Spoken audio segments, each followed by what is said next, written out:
Quand l'or bat de nouveaux records historiques, tout le monde se demande, est-ce qu'il faut acheter maintenant? Est-ce qu'il n'est pas déjà trop tard? La mauvaise nouvelle, c'est que 90% des traders se font piéger sur ces sommets, et pas que. Mais la bonne nouvelle, en revanche, c'est que dans cette vidéo, je vais vous montrer la stratégie à toute épreuve pour trader les records sur l'or. Je vais vous partager aussi ma vérité sur le trading du gold face aux ATH. Alors si vous êtes prêt à apprendre les 3 clés pour trader les sommets sur le gold, le XAUUSD, ou encore comment investir sur l'or même sur les plus hauts historiques à l'aide de 2 types de stratégies, le tout appuyé par des exemples live que j'ai pris devant plus d'une centaine de traders, c'est parti.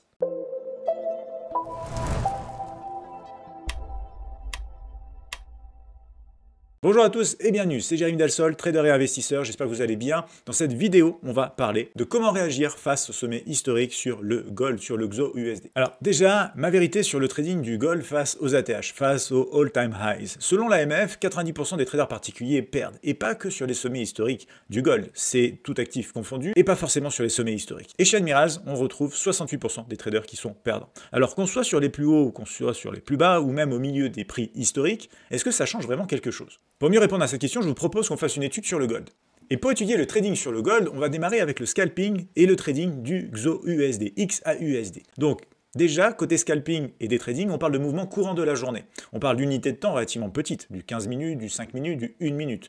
Et on a forcément beaucoup de fluctuations. Ce que je veux dire par là, c'est que en intraday, au cours d'une journée, sur le gold, même si on est sur des sommets historiquement hauts et dans une forte tendance, il peut se passer des tas de choses. C'est pour ça qu'il est important de regarder le schéma qui se répète tout le temps, et du coup, je vous présente ici un petit guide complet pour mieux comprendre le comportement du marché. Et trader le gold en temps réel, autour des sommets historiquement hauts, c'est quand même être conscient qu'on puisse avoir de la tendance baissière. On a un dicton en trading, c'est que la tendance est notre amie jusqu'à ce qu'elle s'arrête, et oui, malheureusement, bien évidemment, à un moment donné, elle finit par s'arrêter, donc il faut faire attention. Et quand cette tendance, elle s'arrête, eh bien pourquoi pas pouvoir profiter potentiellement de l'autre biais de cette tendance, c'est-à-dire que si on est sur une tendance haussière, que la tendance haussière commence à s'arrêter, pourquoi pas ne pas essayer de profiter de cette tendance baissière, tout en ayant bien sûr un contrôle et une bonne gestion du risque, une bonne compréhension de ce mouvement de baisse potentiel dans un large mouvement haussier qui reste encore intact. Donc à partir de là, c'est aussi énormément en fonction des graphiques, parce que quand on parle d'une tendance, il faut donner une référence graphique. Est-ce qu'on parle d'une tendance journalière, H4, horaire, etc.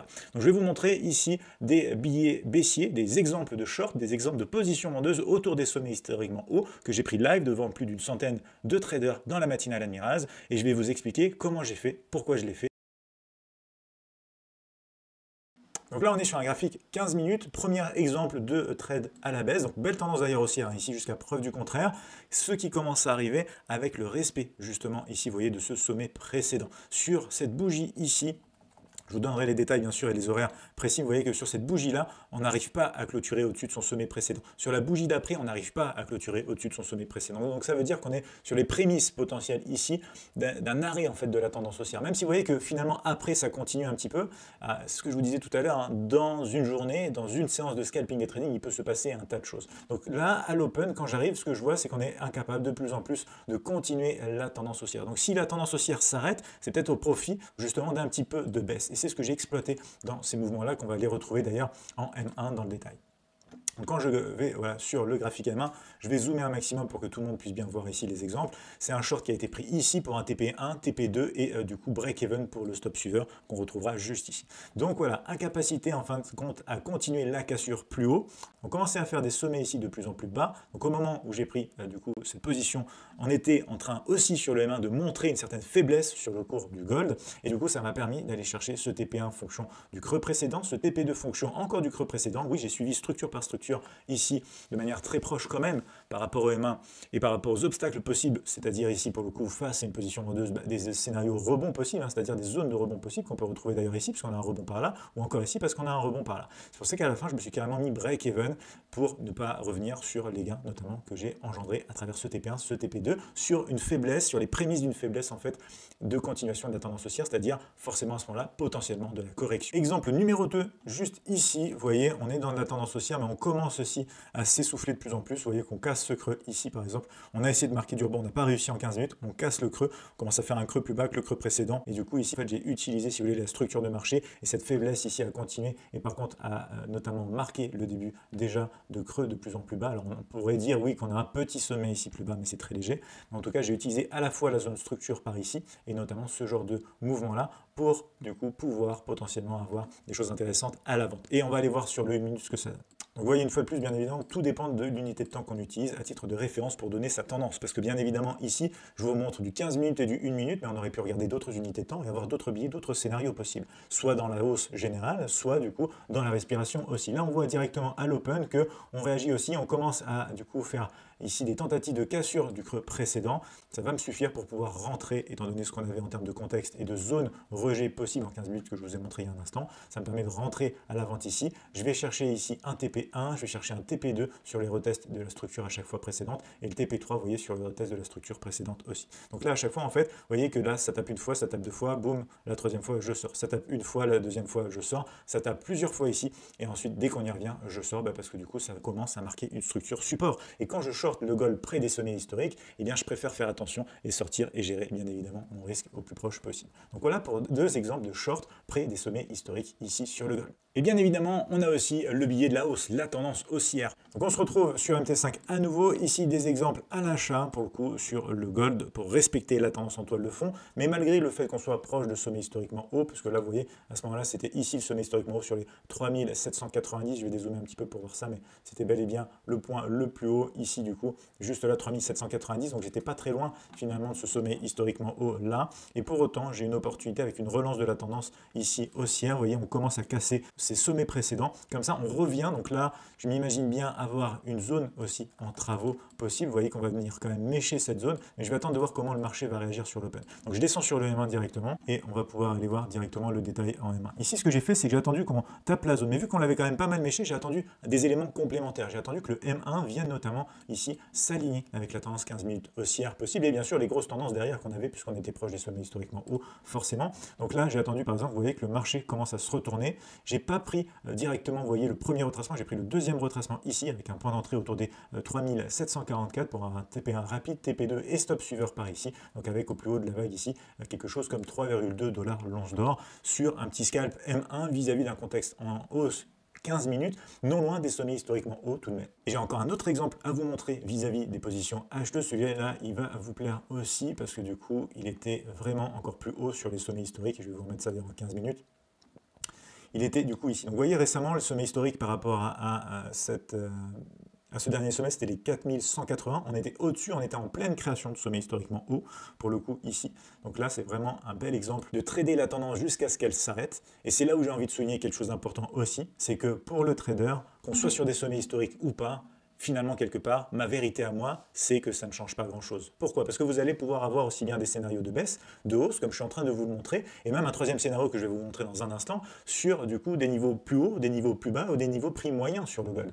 En intraday, on a beaucoup de choses qui peuvent se passer dans la journée. Donc, en soi, pour ma part, ça ne change pas grand-chose, qu'on soit sur les sommets historiques ou pas sur le gold, quand on en vient à des setups en intraday. Là, vous voyez que la tendance, du coup, était très claire et nette et même élancé, hein, bien sûr, sur ce 15 minutes-là. Sur le 1 minute, je vais vous montrer exactement le pourquoi du comment de cette prise de position ici. Et du coup, pour ça, je vais réactiver la touche HST pour voir les trades. Donc là, à partir de là, regardez ce qui s'est passé. Vous pouvez voir aussi dans le replay, bien sûr, sur la chaîne Admirals, dans les lives, je vais vous mettre les dates exactes dans le descriptif de la vidéo. Mais vous avez un sommet, deux sommets, trois sommets ici, quatre sommets. Et on va avoir ici le break qui commence à se faire. Alors, on a un break suivi d'un pullback. Certes, c'est pas parti d'un coup. Mais du coup, j'ai utilisé ici, si vous voulez, la formation de ce triangle ascendant ici. Figure chartiste, du coup, que je vais vous partager dans le descriptif de la vidéo, puisqu'il y a un article complet sur les figures chartistes, dont le triangle ascendant, le triangle descendant et le triangle symétrique. Vous pouvez regarder tout ça dans le descriptif de la vidéo, un article complet pour comprendre cette figure chartiste. Et du coup, le breakout est intervenu ici pour un premier TP1 sur lequel je suis sorti par là, un TP2 par ici. Et du coup, j'ai pu tenir ensuite en fin de séance jusqu'à ce niveau-là. Donc, j'ai pu faire un scénario ici, en pleine création de sommet historiquement haut, sur du 8 $ l'once d'or par rapport à un scalp L1 pris depuis une figure chartiste ici, c'est-à-dire ce triangle-là, triangle ascendant. Mais on peut se poser la question aussi, qu'est-ce qui se passe quand le marché monte mais qu'il descend aussi? C'est-à-dire qu'on est limité par le haut, limité par le bas, et bien finalement le marché reste flat autour d'un prix aimant médian, c'est ce qu'on appelle une consolidation à range. Donc le range est essentiel, et quand le range se présente, même sur les sommets historiques du gold, du XAU-USD, comment trader alors? Qu'est-ce qu'on peut faire? Je vous montre immédiatement. Quand c'est comme ça, quand le marché est en range, peu importe où on se trouve, ce que j'aime bien faire, c'est trader les niveaux extrêmes du range. Ici, on va avoir un range qui s'établit plutôt bien, comme ça, ici. Hop, vous voyez, j'essaye de relier en fait un maximum de points, donc ça nous donne ces mèches par exemple ici, mais le sommet là est respecté, le sommet encore d'avant ici est respecté, donc c'est une zone qui est plutôt bien tracée comme ça. En termes de partie basse, quand je reste zoomé autant, ce que j'ai envie de de souligner, c'est quand même ici, voilà, ce creux-là, et finalement aussi celui-ci. Donc là, pareil, je vais avoir un prix en médian à placer, et du coup, ça, si vous voulez, ce range-là, je le vois, et du coup, je l'identifie avant même l'open. Quand on arrive sur le MACI, on est dans le range avant l'open jusqu'à preuve du contraire. On va voir comment l'open se passe. L'open arrive ici, on monte fort d'un coup sur l'open. Alors des fois, on a ce genre de mouvement aussi, où on essaye de remonter vite, du coup, pour mieux corriger un petit peu. D'ailleurs, je vais vous remettre le prix médian ici. Hop, je vais l'afficher juste là, voilà, parfait. Comme ça, et vous allez voir, ce qui s'est passé clairement sur cet open ici, c'est qu'on est venu taper directement la borne haute, on est venu réagir et tenter de maintenir la borne haute ici de ce range. Donc voilà, je vais mettre ça comme ça, ce sera mieux. Donc là, ça m'a permis ici d'essayer et de tenter, en fin de compte, de shorter le marché. Donc je shorte le marché avec un TP1 ici, TP2 par là, TP3 par ici, autour du prix médian et un stop suiveur là, au cas où on pouvait continuer sur la borne basse. Malheureusement, on ne continue pas. Mais la gestion du risque est importante et le stop suiveur ici qui vient à la place du TP1 au fur et à mesure que mon scénario bien sûr évolue en ma faveur. Il s'arrête autour du prix médian, il y avait une zone de réaction rebond possible, c'est aussi pour ça que je fais attention à ça. Mais voilà, borne haute, niveau extrême de contexte actuel, à ce moment-là bien évidemment sur le gold, c'est comme ça que je peux trader du coup les niveaux, les ranges en fait présents sur le gold en travaillant les points extrêmes de ces ranges. Alors on a pas mal parlé de trading, vous avez compris qu'avec le trading, peu importe qu'on soit sur des sommets historiquement hauts, des niveaux bas historiques ou en plein milieu en termes de prix, dans votre journée en scalping des trading sur le gold, il peut se passer des tas de choses. Donc la hausse, la baisse, voire même le range. Mais comment ça se présente du coup pour les investisseurs? Comment investir sur l'or même sur les niveaux les plus hauts? C'est ce qu'on va voir maintenant. Alors regardez bien ici, c'est le fameux graphique qui nous montre à travers chaque ici du coup petite croix en rouge que vous retrouvez là, là et des tonnes ici, ici, ici.